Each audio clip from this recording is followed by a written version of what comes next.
Assalamualaikum warahmatullahi wabarakatuh. Perkenalkan, nama saya Syafna Mulyahiyati, NIM 19086260. Di video kali ini saya akan mempresentasikan atau menjelaskan tentang administrasi peserta didik. Sebelum itu, marilah kita ucapkan puji dan syukur atas kehadiran Allah Subhanahu wa taala yang mana telah melimpahkan rahmat dan karunia-Nya berupa kesempatan dan kesehatan. Tidak lupa salam dan salam kita hadiahkan kepada Nabi Muhammad SAW yang telah membawa umat Islam dari zaman jahiliyah ke zaman yang penuh ilmu pengetahuan yang sama-sama kita rasakan pada saat ini. Baiklah, pertama yang akan dijelaskan yaitu pengertian dari administrasi peserta didik. Yang dimaksud dengan administrasi adalah pengelolaan sumber daya yang ada untuk mencapai tujuan secara efektif dan efisien. Sedangkan peserta didik adalah anggota masyarakat yang berusaha mengembangkan potensi diri melalui proses pembelajaran yang tersedia pada jalur jenjang dan jenis pendidikan tertentu. Jadi, administrasi peserta didik adalah suatu proses pengaturan terhadap peserta didik dalam bentuk kegiatan-kegiatan pencatatan peserta didik dan meliputi aspek yang luas agar tercapai tujuan pendidikan secara efektif dan efisien. Selanjutnya yaitu proses administrasi peserta didik. Proses administrasi peserta didik terbagi atas 8. Yang pertama, perencanaan dan penerimaan peserta didik baru.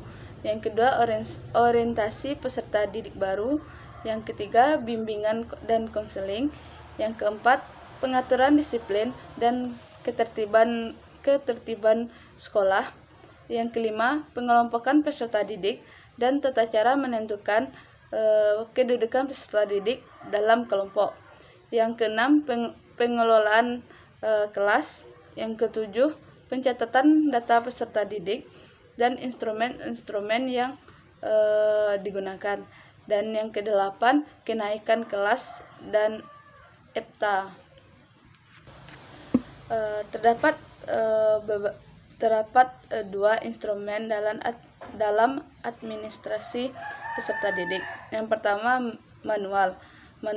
Manual terdiri atas buku induk siswa, buku kleper, daftar presentase, daftar mutasi peserta didik, buku catatan pribadi peserta didik, daftar nilai, buku langer, dan buku raport.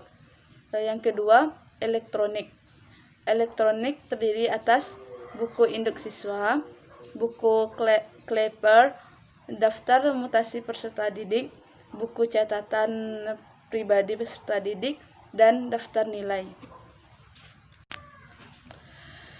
Kelebihan dari instrumen elektronik yaitu lebih cepat, lebih teliti, kapasitas lebih besar, kemampuan mengulang, mudah mengupdate, mempermudah untuk mengirim dan menerima. Selanjutnya yaitu peran guru dalam administrasi peserta didik. Guru terlibat dalam administrasi peserta didik terutama pada kegiatan pengelompokan peserta didik dan tata cara menentukan kedudukan peserta didik dalam kelompok, pengolahan kelas dan kenaikan kelas dan EPTA. Baiklah, sekian video saya tentang presentasi atau penjelasan administrasi peserta didik. Jika ada kekurangan atau kesalahan, saya mohon maaf. Saya akhiri. Assalamualaikum warahmatullahi wabarakatuh.